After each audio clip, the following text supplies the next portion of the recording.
नमस्कार दोस्तों, मध्यकालीन भारतीय इतिहास में आपका पुनः स्वागत है। मध्यकालीन भारतीय इतिहास में हम प्रांतीय राजवंश पढ़ रहे थे। उसका पिछला वीडियो हमने कंप्लीट किया था। प्रांतीय राजवंश का ये दूसरा वीडियो है जिसमें हम छूटे हुए प्रांतों को पढ़ेंगे। हमने पिछले वीडियो में जौनपुर, कश्मीर, राजपूताना और मालवा को कंप्लीट किया है। आज के वीडियो में हम इतने टॉपिक को कंप्लीट करेंगे। गुजरात, लोकेशन जान लेते हैं। गुजरात यहाँ पर रूल कर रहे थे। खान देश, ये नर्मदा और ताप्ती का मुहाना है, उसके पास यहाँ पर खान देश था। उड़ीसा आप जान रहे हैं, यहाँ पर रूल कर रहे थे।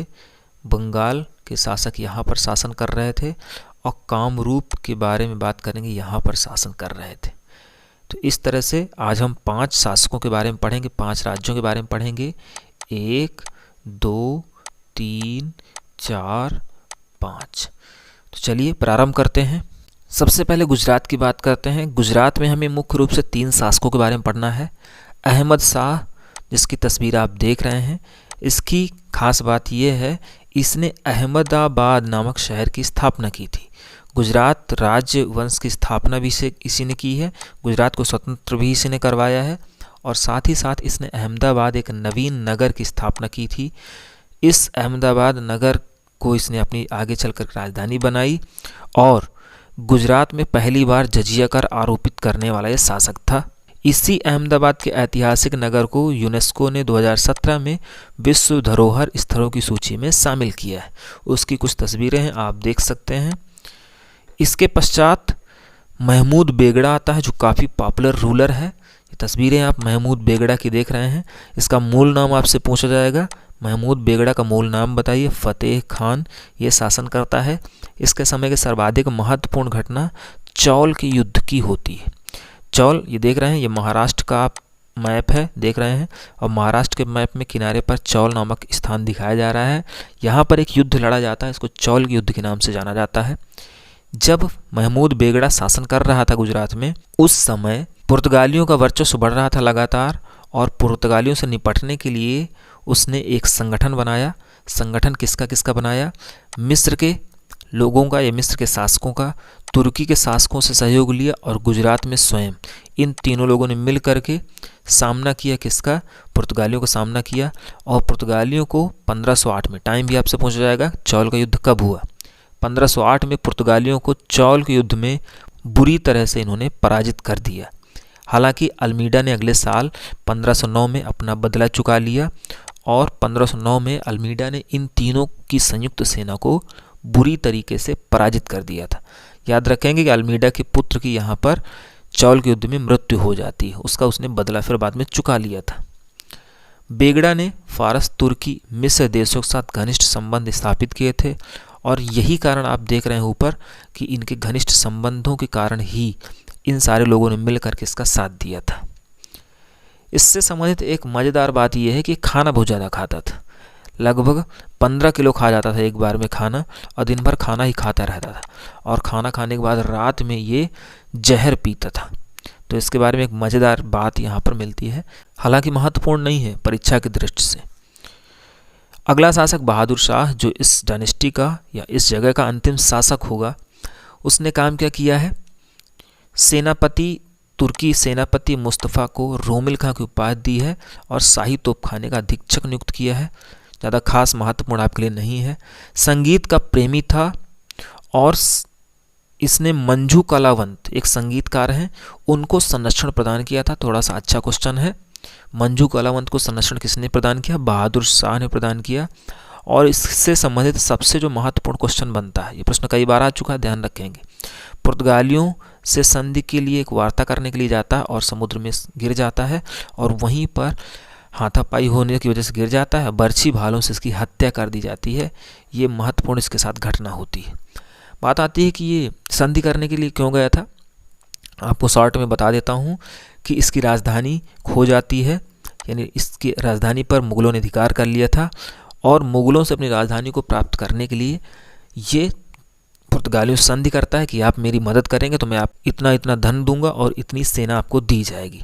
लेकिन आगे चल करके ये बहादुर शाह स्वयं बिना पुर्तगालियों की मदद से ही अपनी राजधानी को पा लेता है और यही बात करने के लिए जाता है कि मैंने जो राजधानी पाई है बिना आपकी मदद के पाई है। इस वजह से जो भी सौदा हमारे बीच में हुआ था कि आपको बदले में ये चीज़ देंगे, तो अब मैं आपको वो चीज़ें नहीं दे पाऊँगा, वो पैसा, वो सेना आपको बदले में नहीं दे पाऊँगा, क्योंकि आपने मेरी कोई मदद नहीं की है मेरी राजधानी प्राप्त करने के लिए। इस वजह से पुर्तगाली नाराज़ होते हैं इससे और हाथापाई हो जाती है, समुद्र में गिर जाता है, बर्छी भालों से इसको मार दिया जाता है, समुद्र में इसकी हत्या कर दी जाती है। तो ये प्रश्न पूछ लिया जाता है कि गुजरात का कौन सा शासक था जिसको पुर्तगालियों ने समुद्र में गिरा करके मार दिया था? बहादुर शाह था। और आगे चल करके इसके जो उत्तराधिकारी होंगे काफ़ी ज़्यादा दुर्बल हो जाएंगे और अकबर ने आगे चल करके गुजरात को अपने साम्राज्य में सम्मिलित कर लिया था। अगली कहानी होगी खानदेश की। खानदेश को लेकर के एक क्वेश्चन बन सकता है, उसकी लोकेशन को लेकर के। हमने आपको पीछे ही बताया कि ताप्ती नदी घाटी थी और नर्मदा नदी घाटी थी, दोनों नदी घाटियों के बीच का जो स्थान था, ऐसे करके वहाँ पर खानदेश स्थित था। छोटा सा एम्पायर था। मलिक रजा फारूकी, जो ज़्यादा इम्पोर्टेंट नहीं है, इसने खानदेश को स्वतंत्र कर लिया था। आगे चल करके खानदेश की राजधानी बुरहानपुर को बनाया गया था। ये थोड़ा सा अच्छा क्वेश्चन है। और मुग़ल सम्राट अकबर ने अपना जो अंतिम अभियान किया था 1601 में, वो खानदेश के विरुद्ध ही किया था, क्योंकि खानदेश एक एम्पायर था और उस खानदेश का एक किला था जो काफ़ी पॉपुलर है। उस किले का नाम था असीरगढ़। ठीक है, खानदेश हो गया पूरा एम्पायर, उसकी राजधानी हो गई बुरहानपुर। और बुरहानपुर के अलावा यहाँ पर एक मान लेते हैं छोटा सा किला असीरगढ़। तो असीरगढ़ पर अटैक किया था और असीरगढ़ की जो विजय की थी अकबर ने घूस दे करके की थी। तो कहा जाता है अकबर का जो अंतिम अभियान असीरगढ़ है उसमें अकबर स्वयं जाता है। ये भी महत्वपूर्ण बात है। अकबर के जितने भी अभियान होते हैं उसमें अकबर कभी किसी अभियान में नहीं जाता है, लेकिन असीरगढ़ एक अंतिम ऐसा अभियान है जो अकबर का पहला अभियान है जिसमें स्वयं अकबर जाता है। तो अकबर इसमें जाएगा और जीत नहीं पाता है, तो उसने क्या करा था, पैसे दे करके, धन दे करके, घूस दे करके इस महल की दीवारों को तोड़वा लिया था या गेट को खुलवा लिया था। इसका टाइम पीरियड ध्यान रखिएगा, 1601 में अकबर का अंतिम अभियान होता है और इस तरह से असीरगढ़ के किले को जीत लिया जाता है। ये असीरगढ़ के किले की तस्वीरें आप देख रहे हैं। इस किले को जीत लिया जाता है अकबर के द्वारा। तो इसके बारे में आपको ज़्यादा ध्यान देना, यहाँ से क्वेश्चन कई तो पूछे जाते हैं। अकबर का अंतिम अभियान कौन था, कब लड़ा गया, कहाँ पर, किस एम्पायर के अंतर्गत आता था, तो आपको ध्यान रखना है। और इस तरह से खानदेश को भी मिला लिया जाता है मुग़लों के अधीन। खानदेश के बाद उड़ीसा की बात करते हैं। उड़ीसा से आपसे ढेर सारे क्वेश्चन पूछे जाएंगे, इनको बहुत सीरियसली आपको देखना है। उड़ीसा में 3 अलग अलग वंशों ने शासन किया था। पहले नंबर पर गंग वंश, फिर गजपति वंश, इसके बाद भोई वंश। आपसे छोटा सा क्वेश्चन यही पूछ लिया जाए कि भोई वंश भारत में निम्न में से किस स्थान पर शासन करते थे, गजपति वंश का शासन कहाँ पर था, तो यही चीज़ें पूछी जाती हैं। गंग वंश के बारे में बात करते हैं। संस्थापक था इस डायनेस्टी का अनंत वर्मन, इम्पॉर्टेंट क्वेश्चन है। और गंगों के अनंत वर्मन ने उड़ीसा के जगन्नाथ मंदिर का निर्माण करवाया था। ये जगन्नाथ टेम्पल है और ये जगन्नाथ मंदिर वही है जहाँ से रथ यात्रा प्रारंभ की जाती है। रथ यात्रा के बारे में हम आर्ट एंड कल्चर वाले टॉपिक में पढ़ेंगे। तो भारत में जो रथ यात्रा होती है वो रथ यात्रा उड़ीसा की कहाँ से प्रारंभ होती है, इसी जगन्नाथ मंदिर से प्रारंभ होती है। और जगन्नाथ मंदिर का निर्माण किसने करवाया था, तो अनंत वर्मन ने। जितना इम्पोर्टेंट शासक है उतना ही इम्पोर्टेंट डायनेस्टी से भी क्वेश्चन पूछा जाता है। प्रश्न पूछा जाएगा कि जगन्नाथ मंदिर का निर्माण किस वंश के शासकों ने करवाया था, गंग वंश के शासकों ने। इसी वंश के एक अन्य शासक है जिनका नाम है Narsingh first. Most important question है टीजीटी आदि परीक्षाओं के लिए। नरसिंह फर्स्ट ने पुरी जिले में उड़ीसा के सबसे फेमस मंदिर कोणार्क का सूर्य मंदिर बनवाया था, जिसकी तस्वीरें आप नीचे देख सकते हैं। तो सन टेम्पल या कोणार्क का सूर्य मंदिर किसने बनवाया था, नरसिंह फर्स्ट ने बनाया था। जबकि अनंत वर्मन ने जगन्नाथ मंदिर का निर्माण कराया था। इस वंश के पश्चात हम गजपति वंश का शासन यहाँ पर देखेंगे और इस वंश का संस्थापक कपिलेंद्र आपके लिए इम्पोर्टेंट नहीं है। इस वंश का सर्वाधिक जो प्रतापी शासक था प्रताप रुद्रदेव गजपति था। प्रताप रुद्रदेव के बारे में हम पढ़ चुके हैं जब अलाउद्दीन खिलजी के दक्षिण भारत के अभियानों को पढ़ा था। और प्रताप रुद्रदेव का ही समकालीन थे चैतन्य महाप्रभु।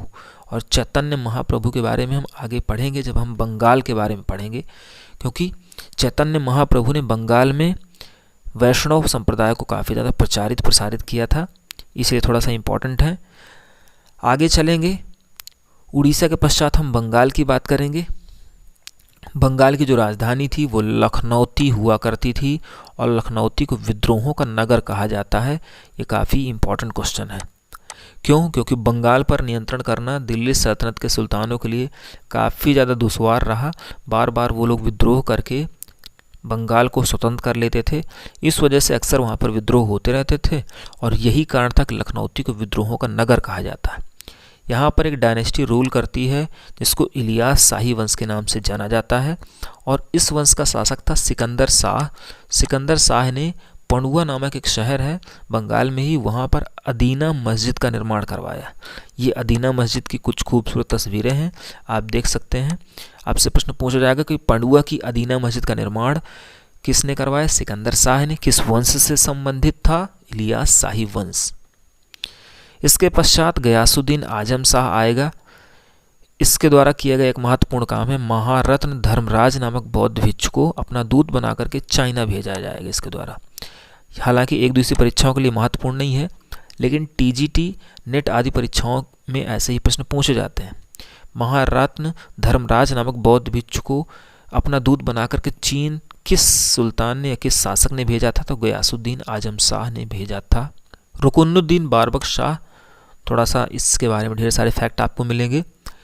इसने श्री कृष्ण विजय के रचयिता मालधर बसु को संरक्षण प्रदान किया था।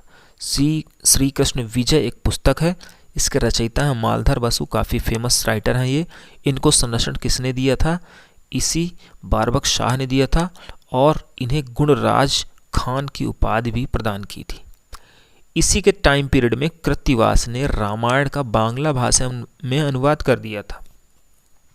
याद रखेंगे कि महाभारत का अनुवाद और रामायण का अनुवाद पूछा जाता है। महाभारत का अनुवाद आगे चलकर कांसीराम करेंगे, वो आगे हम पढ़ेंगे। कृत्तिवास ने रामायण का बांग्ला भाषा में अनुवाद किया, मोस्ट इंपॉर्टेंट क्वेश्चन है। बारबक शाह के समय ही एक बिल्डिंग बनवाई जाती है जिसको दाखिला दरवाज़ा कहा जाता है। दाखिल दरवाज़ा या दाखिला दरवाज़ा कहाँ पर है? मालदा नामक स्थान है, मालदा में ही दाखिल दरवाज़ा या दाखिला दरवाज़ा है। इसका निर्माण किसने करवाया था? रुकनुद्दीन बारबक शाह ने करवाया था। पर्सी ब्राउन ने हिंदू मुस्लिम स्थापत्य कला की सर्वोत्कृष्ट रचना इसको कहा है। तो आपको इसकी लोकेशन ध्यान रखना है, उसकी तस्वीरें हैं। आगे चल कर के अलाउद्दीन हुसैन नामक व्यक्ति आएगा और उसने इलियास शाही वंश के स्थान पर एक नए वंश हुसैनी वंश की स्थापना यहाँ पर कर दी। बंगाल का सर्वाधिक लोकप्रिय शासक सिद्ध हुआ। यह महान वैष्णव संत चैतन्य महाप्रभु का समकालीन था, यह आपको ध्यान रखना है। ये चैतन्य महाप्रभु की तस्वीरें हैं। मैंने आपको पीछे ही बताया कि बंगाल में इन्होंने वैष्णव संप्रदाय को फैलाने में काफ़ी ज़्यादा महत्वपूर्ण भूमिका निभाई थी। यहाँ पर आप देख सकते हैं बंगाल, बिहार, इस पूरे एरिया में इन्होंने फैलाया था वैष्णव धर्म को। इसके बाद नुसरत शाह आता है। इसने गौड़ नामक शहर में बड़ा सोना मस्जिद, तस्वीरें आप देख सकते हैं, तथा कदम रसूल मस्जिद का निर्माण करवाया। ये आर्किटेक्ट के हिसाब से काफ़ी ज़्यादा फेमस क्वेश्चन है यहाँ पर। बड़ा सोना मस्जिद का निर्माण तथा कदम रसूल मस्जिद का निर्माण नुसरत शाह के द्वारा करवाई गई हैं, क्वेश्चन ध्यान रखिएगा। इसी के शासनकाल में ही काशीराम नामक व्यक्ति ने महाभारत का बंगाली भाषा में अनुवाद किया था। आपसे ये दो क्वेश्चन, रामायण और महाभारत के प्रश्न बहुत ही ज़्यादा पूछे जाते हैं एक दूसरी परीक्षाओं में। इनका अनुवाद किसने किया था? तो का से कृत्तिवास याद रखेंगे और का से ही कांसीराम को आप याद रखेंगे। इस तरह से बंगाल कंप्लीट हो जाता है और अंतिम टॉपिक हम पढ़ेंगे यहाँ पर आज के लिए कामरूप के बारे में। 12वीं शताब्दी के अंत में बख्तियार खिलजी द्वारा बंगाल विजय के समय असम में 2 महत्वपूर्ण राज्य थे। आप आगे चल करके पढ़ेंगे कि बख्तियार खिलजी ने किस तरह से बंगाल को जीत लिया था एक झटके में ही। और जब यहाँ पर इसने अटैक किया था उस समय 2 एम्पायर हुआ करते थे कामरूप के। एक तो कामरूप था, यहाँ पर आप देख रहे होंगे ये येलो कलर से दिखाया जा रहा है, ये कामरूप था। और कामरूप के आगे आप जाएंगे इधर साइड कहीं पर तो यहाँ पर अहोम राज्य स्थित था। तो अहोम यहाँ पर हो गया और यहाँ पर आपका कामरूप हो गया। दोनों की राजधानी आपसे पूछा जाएगा, बहुत ही इंपॉर्टेंट क्वेश्चन बनाते हैं ये दोनों। कामरूप का जो एम्पायर था उसकी राजधानी थी प्राक ज्योतिषपुर, जबकि अहोमों की जो राजधानी थी वो चयदेव थी।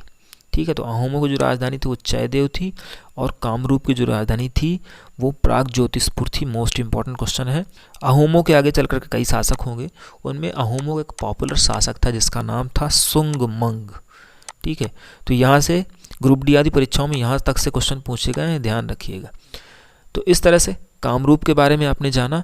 कामरूप का नाम आपसे पूछा जाएगा कि कामरूप कहाँ पर था, यानी कामरूप नामक जो एम्पायर था उस समय कहाँ पर उसकी लोकेशन थी, तो आप असम बताएंगे। ये प्रश्न भी बहुत इंपॉर्टेंट है। इस तरह से उत्तर भारत में पाए जाने वाले जो प्रांतीय राजवंश थे जिन्होंने सल्तनत काल में अपने आप को स्वतंत्र कर लिया था वो समाप्त हो जाते हैं। अपने अगले वीडियोज़ में हम विजयनगर और बहमनी साम्राज्यों के बारे में भी पढ़ेंगे। हालांकि विजयनगर साम्राज्य को हम 2 वीडियो में कंप्लीट कर पाएंगे, बहमनी साम्राज्य की बात करें तो वो एक ही वीडियो में कंप्लीट हो जाएगा। तो विजयनगर साम्राज्य को लेकर हम अगले वीडियो में आपके सामने हाजिर होते हैं। तब तक के लिए नमस्कार।